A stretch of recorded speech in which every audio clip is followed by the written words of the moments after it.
Hello friends, welcome to study in Gurukulam. आज हम बात करने वाले हैं इंटरनेशनल ऑर्गेनाइजेशन के बारे में। जो भी इंपॉर्टेंट इंटरनेशनल ऑर्गेनाइजेशन है उनका हेडक्वार्टर कहाँ पर है, उनकी स्टैब्लिशमेंट कब हुई थी, तो इसके बारे में हम पूरा पढ़ेंगे। बिकॉज ये टॉपिक इतना इंपॉर्टेंट है, स्टैटिक पोर्शन से एग्जाम्स में इतने क्वेश्चन पूछ लिए जाते हैं, कभी दो दो तीन तीन क्वेश्चन पूछ लिए जाते हैं बहुत सारे ऑर्गेनाइजेशन से।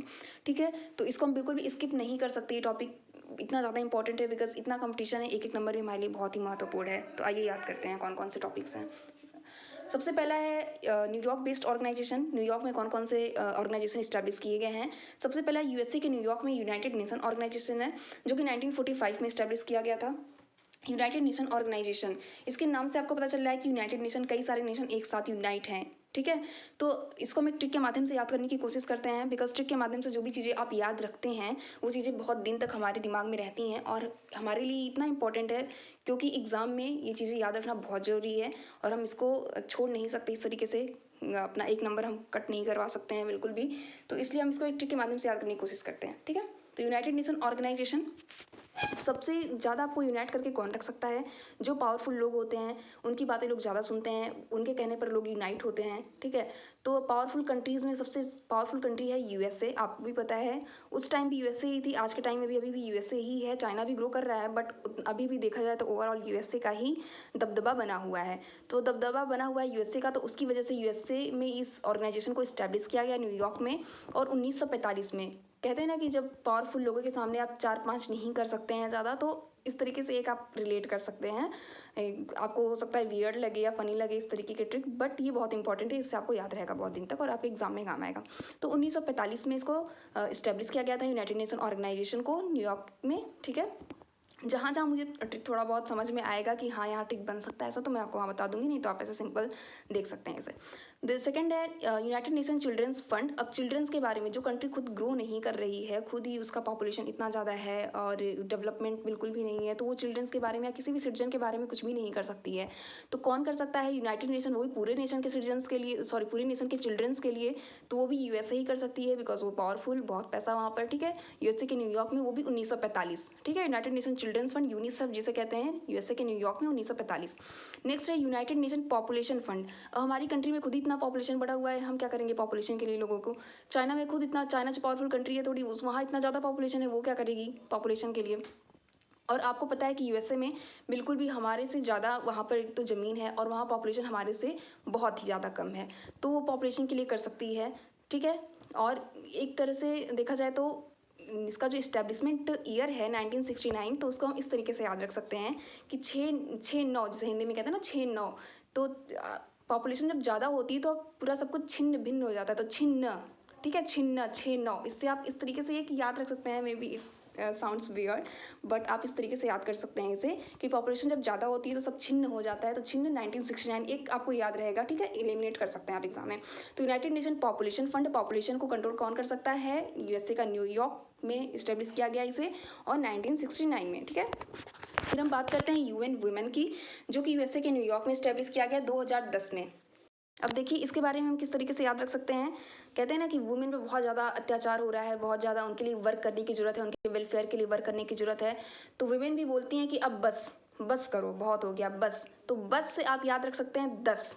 ठीक है, 2010 में इसको इस्टेब्लिश किया गया था यूएन वुमेन को। वुमेन पर बहुत ज़्यादा बहुत ज़्यादा प्रॉब्लम हो रही थी उन्हें, तो वो भी कहती हैं कि अब बस। तो बस से आप याद रख सकते हैं 10, जो कि 2010 में इस्टेब्लिश किया गया। और कौन इसको इस्टेब्लिश करेगा, कौन वुमेन के वेलफेयर के लिए काम कर सकता है, जो सबसे पावरफुल होगा, यूएसए का न्यूयॉर्क। ओके, नेक्स्ट है United Nation Educational Scientific and Cultural Organization, जिसे हम यूनेस्को कहते हैं। सुना होगा आपने इसके बारे में। यूनाइटेड नेशन, इसका फुल फॉर्म भी याद रखिए, United Nation Educational Scientific and Cultural Organization, जो कि फ्रांस के पेरिस में 1945 में इसे इस्टेब्लिश किया गया था। अब हम इसको किस तरीके से याद रख सकते हैं, कल्चरल ऑर्गेनाइजेशन। अब इससे कल्चरल से हम थोड़ा सा ट्रिक बनाने की कोशिश करते हैं। कल्चर, देखिए आपको पता है कि जो लैक्मे फैशन वीक है या फिर इस तरीके के जो एक क्या कहते हैं इसे, कैट वॉक एंड ये इस तरीके की चीज़ें जो होती हैं वो पेरिस में बहुत ज़्यादा होती हैं, आपको पता होगा। ठीक है, तो पेरिस में इतनी ज़्यादा होती हैं, तो वहाँ पर क्या होता है, वहाँ पर कपड़े, अलग अलग तरह के कपड़े, कॉस्ट्यूम्स, डिज़ाइन, ये सब शो किए जाते हैं। तो हर तरीके के कल्चर वहाँ शो किया जाता है ना। सब अलग अलग तरीके के जो जहाँ से रहता है उस तरीके का थोड़ा सा उसमें कल्चर ऐड करता है अपना, तो हर तरीके का कल्चर उसमें शो किया जाता है। तो इससे आप याद रख सकते हैं कल्चर, तरह तरह के कल्चर, यूनाइटेड नेशन, पूरे नेशन के कल्चर कहाँ पर शो किए जाते हैं, फ्रांस के पेरिस में शो किए जाते हैं। ठीक है, तो इससे आप याद रख सकते हैं यूनेस्को कहाँ पर, फ्रांस के पेरिस में, ये भी 1945 में इस्टेब्लिश किया गया था। Next, Organization for Economic Cooperation and Development, जिसे OECD कहते हैं, ये इस्टेब्लिश किया गया था फ्रांस के पेरिस में, और ये 1961 में किया गया था इस्टेब्लिश। इसकी मुझे ट्रिक कुछ समझ नहीं आ रही है, और अगर आपको लगता है आप जिस तरीके से मैं ट्रिक बना रही हूँ उस तरीके से आप कोई ट्रिक बना के आप रिलेट करके याद रख सकते हैं, तो बहुत अच्छी बात है, आप याद करिए उस तरीके से। ठीक है, नेक्स्ट है इंटरनेशनल मॉनेटरी फंड। अब देखिए फंड क्या होता है। फंड आपको पता है कि इस तरीके से पैसे जो है जुटाना, फंड करना, सॉरी पैसे, बहुत सारे पैसे जुटाना लोगों से, और फिर उसको जो है लोगों को देना, तो इस तरीके की चीज़ें जो करता है वो है इंटरनेशनल मॉनेटरी फंड। और ये इसको इस्टेब्लिश किया गया था USA के वॉशिंगटन DC, और इसको भी 1945 में इस्टेब्लिश किया गया था। इंटरनेशनल मॉनेटरी फंड, सबसे ज़्यादा पैसा USA के पास है, तो USA के वॉशिंगटन में और इसकी राजधानी में, इसके कैपिटल में जो इस्टेब्लिश कर दिया गया 1945 में। नेक्स्ट है वर्ल्ड बैंक, पूरे विश्व का बैंक जिसे हम लोग कहते हैं ना, विश्व बैंक, ये भी USA के वॉशिंगटन DC में, सबसे ज़्यादा पैसा जहाँ होगा वहीं पर इस्टेब्लिश करेंगे, USA के वॉशिंगटन में, तो इसे 1944 में इस्टेब्लिश किया गया था। तो आप इस तरीके से याद रख सकते हैं कि वर्ल्ड बैंक USA में जहाँ पैसा ज़्यादा है वहाँ पर, और monetary fund, international monetary fund, ठीक है, इसको भी जो है USA के वॉशिंगटन DC में, 1944 में वर्ल्ड बैंक, और 1945 में IMF जो है वो वर्ल्ड बैंक के अंतर्गत ही आता है। ठीक है, इसको भी आप याद रखिए।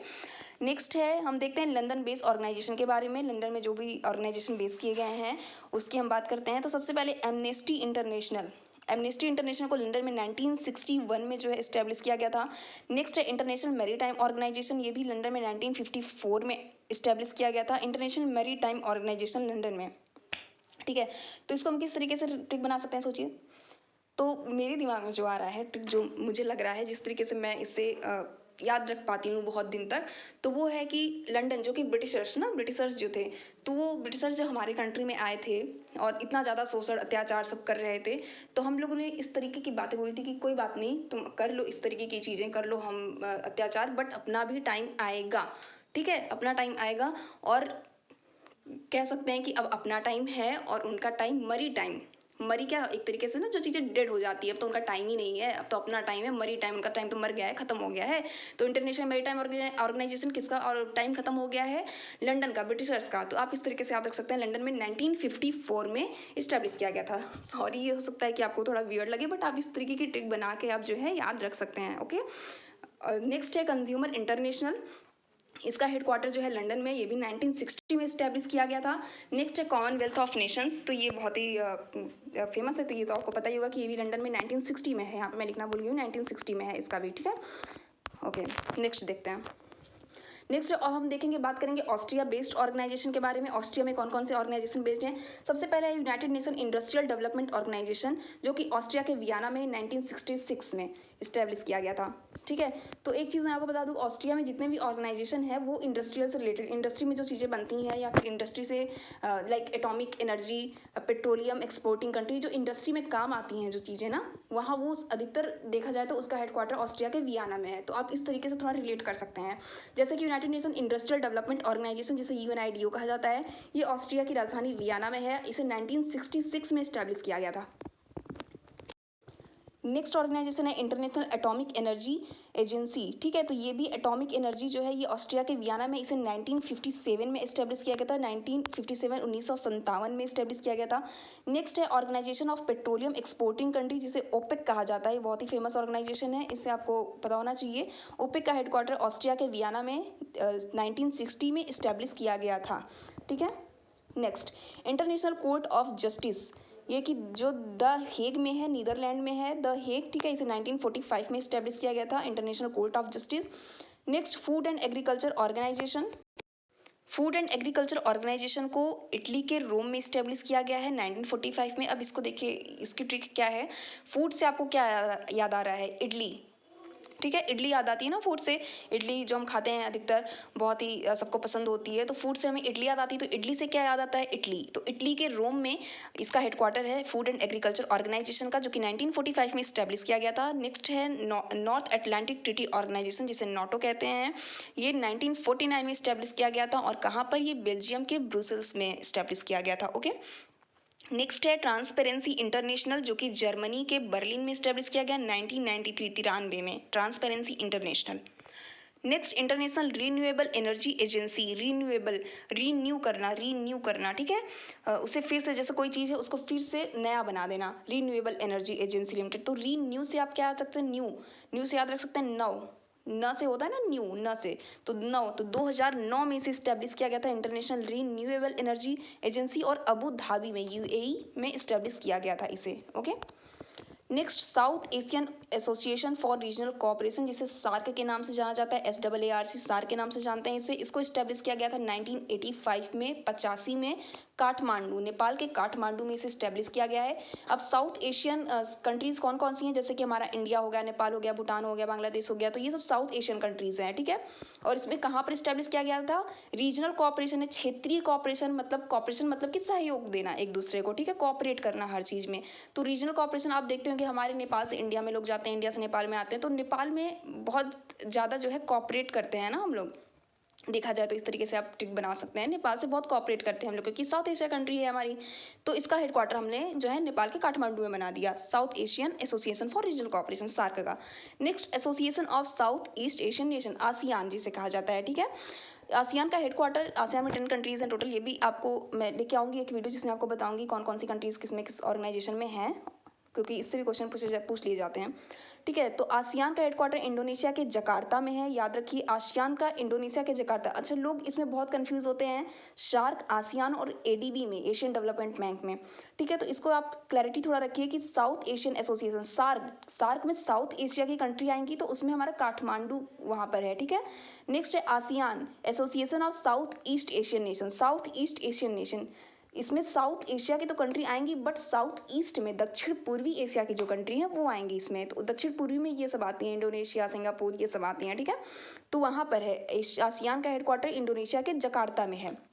और जो हमारा ADB है, सॉरी मैं इसमें लिखी नहीं हूँ ADB, उसको आप नोट कर लीजिएगा, एशियन डेवलपमेंट बैंक का हेडक्वार्टर फिलीपींस के मनीला में है, ठीक है।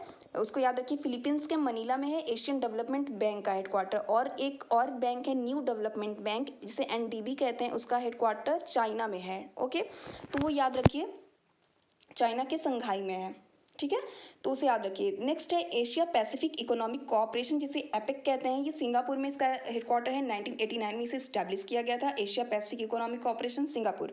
Next Organization for Islamic Cooperation. अब इस्लाम सबसे ज़्यादा देखिए कहाँ पर है, सऊदी अरबिया में बहुत ज़्यादा, वहाँ पर इस्लामिक कल्चर बहुत ज़्यादा है, सब अधिकतर आपको सब इस्लामिक कल्चर के ही लोग दिखेंगे, उनका पूरा ट्रेडिशन, पूरा कल्चर वही है ना। तो वहाँ सऊदी अरबिया के एक जिद्दा बहुत फेमस जगह है, वहाँ पर है ऑर्गेनाइजेशन इसका, इस्लामिक कोऑपरेशन का, इसे 1969 में इस्टेब्लिश किया गया था। Next Indian Ocean Rim Association for regional Cooperation, इसका हेडक्वार्टर मॉरिशस के एबेने में है, इसे 1997 में इसे इस्टेब्लिश किया गया था, इंडियन ओशियन। ओके, मॉरिशस जो है, मॉरिशस एक कंट्री है हमारी जो कि इंडियन ओशन में है ना, इसे याद रखिए। मॉरिशस कहाँ पर है, इंडियन ओशन में है, एकदम बीच में ही इंडियन ओशन में आपको दिखेगी कंट्री इधर। तो उसको जो है हेडक्वार्टर बना दिया गया, बिकॉज वो इंडियन ओशन में वो अच्छे से रिप्रेजेंट कर रही है इंडियन ओशन को, तो उसको हेडक्वार्टर बना दिया गया, ठीक है। नेक्स्ट है Organization for the Prohibition of Chemical Weapons. अब देखिए कि इसको हम किस तरीके से याद रख सकते हैं, द हेग, नीदरलैंड में। अब देखिए इससे हम दो चीज़ों को याद कनेक्ट करने की कोशिश करते हैं। नीदरलैंड, आपने अभी एक और ऑर्गेनाइजेशन के बारे में पढ़ा था, इंटरनेशनल कोर्ट ऑफ जस्टिस, जिसे मैंने बताया कि नीदरलैंड के हेग में है, ठीक है। तो कोर्ट ऑफ जस्टिस, कोर्ट क्या करता है, कोई भी चीज़ें आप अगर कोई गलत चीज़ें करता है तो उसे रोक करता है ना, मतलब सॉरी रोकता है ना, रोकथाम करता है उसकी, ठीक है। तो रोकथाम, कोई भी गलत चीज़ों का, आप केमिकल वेपन्स ही है, केमिकल वेपन्स जो कि परमाणु हथियार है, उनका आप यूज़ नहीं कर सकते हैं, तो उसकी रोकथाम के लिए भी ऑर्गेनाइजेशन बनाई गई है। तो उस ऑर्गेनाइजेशन को कहाँ बनाया गया है, जहाँ पर कोर्ट होगा, कोर्ट ही तो रोकथाम कर पाएगा, तो उसका ऑर्गेनाइजेशन कहाँ पर है, आपको पता है, द हेग, नीदरलैंड में है। तो इसीलिए प्रोहिबिशन ऑफ केमिकल वेपन्स का भी हेडक्वार्टर नीदरलैंड के द हेग में है। तो इससे आप दोनों चीज़ें याद रख सकते हैं कि कोर्ट ऑफ जस्टिस भी and prohibition of Chemical weapons भी, ये नीदरलैंड के द हेग में 1997 में, 1997 में इसको इस्टेब्लिश किया गया था। Okay, next United nation conference on trade and Development, जिसे UNCTAD कहा जाता है। यहाँ पर व्यापार और उसके विकास से संबंधित जो भी चीज़ें होती हैं, ठीक है, पूरे नेशंस को लेके साथ में चलने के लिए, उसका हेडक्वार्टर ही स्विट्जरलैंड में। अब हम पढ़ रहे हैं स्विट्जरलैंड बेस्ड ऑर्गेनाइजेशन, ओके, तो उसका हेडक्वार्टर स्विट्जरलैंड के जिनेवा में 1964 में। अब मैं आपको कुछ चीज़ें बता देती हूँ। अगर आपको हेल्थ से रिलेटेड कोई ऑर्गेनाइजेशन दिख गया एग्जाम में, तो सबसे पहले आप आंख बंद करके स्विट्जरलैंड लगा दीजिएगा, बिकॉज हेल्थ से रिलेटेड जितने भी हैं, जैसे कि वर्ल्ड हेल्थ ऑर्गेनाइजेशन है एंड रेड क्रॉस, जो कि भी हेल्थ से रिलेटेड है ऑर्गेनाइजेशन है, ठीक है, तो इस तरीके की जितनी भी चीज़ें हेल्थ से रिलेटेड, वो अधिकतर जो है स्विट्जरलैंड के जिनेवा में है, ठीक है, तो ये चीज़ याद रखिए। दूसरा है ट्रेड से रिलेटेड जितनी चीज़ें हैं, जैसे कि UNCTAD है, वर्ल्ड ट्रेड ऑर्गेनाइजेशन जिसे WTO कहा जाता है, वो भी हमारे स्विट्जरलैंड के जिनेवा में है, ठीक है। नेक्स्ट है इंटरनेशनल लेबर ऑर्गेनाइजेशन, लेबर, तो ये भी हमारे स्विट्जरलैंड के जिनेवा में है। इसे 1919 में इस्टेब्लिश किया गया था, okay. International committee of the red cross, ये भी स्विट्जरलैंड के जिनेवा 1863 में इस्टेब्लिश किया गया। WTO को स्विट्जरलैंड के जिनेवा में 1995 में इस्टेब्लिश किया गया। Next International Organization for Standardization, Switzerland के जिनेवा में। अब देखिए इसको कैसे याद रख सकते हैं, थोड़ा सा अपना दिमाग लगाते हैं, ट्रिक लगाते हैं इसमें। इंटरनेशनल ऑर्गेनाइजेशन फॉर स्टैंडर्डाइजेशन, अब ये हम लोग सोचते हैं, कोई भी किसी के पास थोड़ा भी पैसा आता है, कहीं किसी को घूमने का मन करता है, कहीं अच्छी जगह जाने का, तो सबसे पहले दिमाग में आता है स्विट्जरलैंड, बिकॉज आपको ऐसा लगता है कि स्विट्जरलैंड काफ़ी अच्छी जगह है, स्टैंडर्ड जगह है ना, स्टैंडर्ड जगह, इसलिए आप वहाँ जाने की इच्छा रखते हैं कि वहाँ जाते हैं घूमने। तो इस तरीके से आप याद रख सकते हैं कि International Organization for Standardization, standard कहाँ पर है, स्विट्जरलैंड, जिनेवा। हालांकि ये ऐसी ऑर्गेनाइजेशन नहीं है इस तरीके की जैसे मैं आपको एक्सप्लेन कर रही हूँ, ये तो मैं ट्रिक बता रही हूँ याद रखने के लिए। 1947 में इसको इस्टेब्लिश किया गया था। नेक्स्ट है वर्ल्ड इकोनॉमिक फोरम भी स्विट्जरलैंड के जिनेवा में 1971 में इस्टेब्लिश किया गया।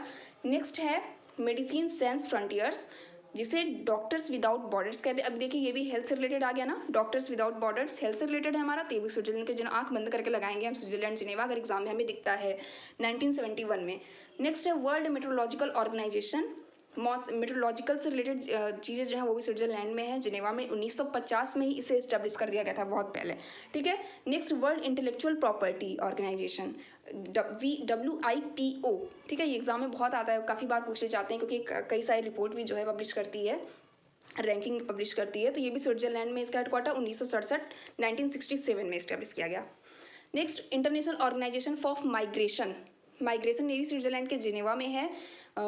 इसको हम इस तरीके से याद रख सकते हैं, क्योंकि स्विट्जरलैंड में काफ़ी ज़्यादा जगह है, पूरा बर्फ़ रहता है, काफ़ी दूर दूर पर लोग रहते हैं, तो जो लोग माइग्रेट करते हैं वो लोग कहाँ पर जाने की कोशिश करेंगे, जहाँ पर जगह खाली है। अब इंडिया में तो आएंगे नहीं, हालांकि इंडिया में बहुत आते हैं, बहुत ज़्यादा माइग्रेशन इंडिया में होता है, बट एक ट्रिक के लिए याद रखिए कि लोग माइग्रेट कहाँ करने की कोशिश करते हैं, जहाँ पर सोचते हैं खाली खाली हो वहाँ पर हम चले जाते हैं, बिकॉज वहाँ में कोई मना नहीं करेगा, ठीक है। तो स्विट्जरलैंड में पूरा खाली खाली, तो वहाँ लोग माइग्रेट कर जाते हैं, इस तरीके से याद रखिए, ठीक है। International Organization of Migration Switzerland के जिनेवा में 1951 में इस्टेब्लिश किया गया। Next International Union of Pure and Applied Chemistry, अब देखिए इसको किस तरीके से याद रख सकते हैं, केमिस्ट्री से, रसायन से जितनी भी चीज़ों का निर्माण होता है, जो भी चीज़ें एक्सपेरिमेंट की जाती हैं, वो हमेशा ठंडे जगहों पर ही की जाती हैं, ठीक है। जैसे कि आप देखेंगे दवा जहाँ बनाई जाती है वो भी ऐसी जगह पर बनाई जाती है जहाँ ज़्यादा गर्मी न हो, ठीक है। तो स्विट्जरलैंड में तो पूरा ही ठंडा है, इसलिए वहाँ पर international Union of Pure and Applied chemistry को खोल दिया गया, और इसका हेडक्वार्टर स्विट्जरलैंड के ज्यूरिक में है, ज्यूरिक में 1990 में इसे इस्टेब्लिश किया गया था, 1919 में।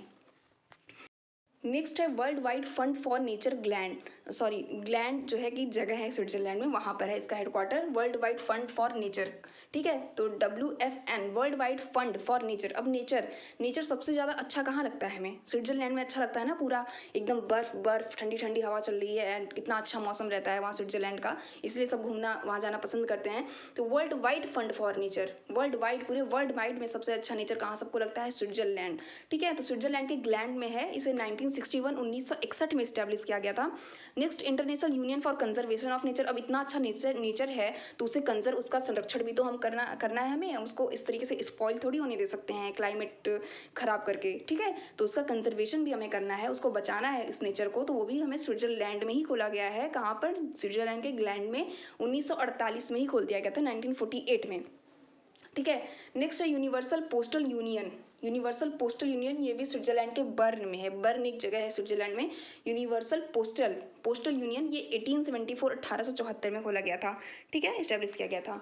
सो ये हमारे जितने भी इम्पोर्टेंट मुझे ऑर्गेनाइजेशन लग रहे थे वो सब मैंने आपको यहाँ बता दिया है, सबके हेडक्वार्टर्स और किसका भी स्टैब्लिश हुआ था, और थोड़ी बहुत जो अपनी तरफ से ट्रिक बताने की कोशिश की, और आप आधा बना सकते हैं, अपनी तरफ से भी आप बना सकते हैं, जैसे भी आपको कंफर्टेबल लगे, जैसे भी आप याद रख सकते हैं उस चीज़ को, बिकॉज ये याद रखना हमारे लिए ज़रूरी है। थोड़ी सी आड़े तिरछे आपको लगेंगे आपके ट्रिक, बट आप उसको बना के याद रखिए, अपने पास ही रखिए, या फिर आप शेयर भी कर सकते हैं, बिकॉज बहुत ज़रूरी है ना ये बनाना, क्योंकि हमारी एग्जाम में बहुत इंपॉर्टेंट है। एक एक नंबर भी कितना इंपॉर्टेंट होता है, कितने लोगों का सिलेक्शन रुक जाता है पॉइंट पॉइंट नंबर से। ओके, तो इन चीज़ों को याद रखिए, और नेक्स्ट वीडियो में बनाऊंगी आपके एग्ज़ाम से रिलेटेड ही।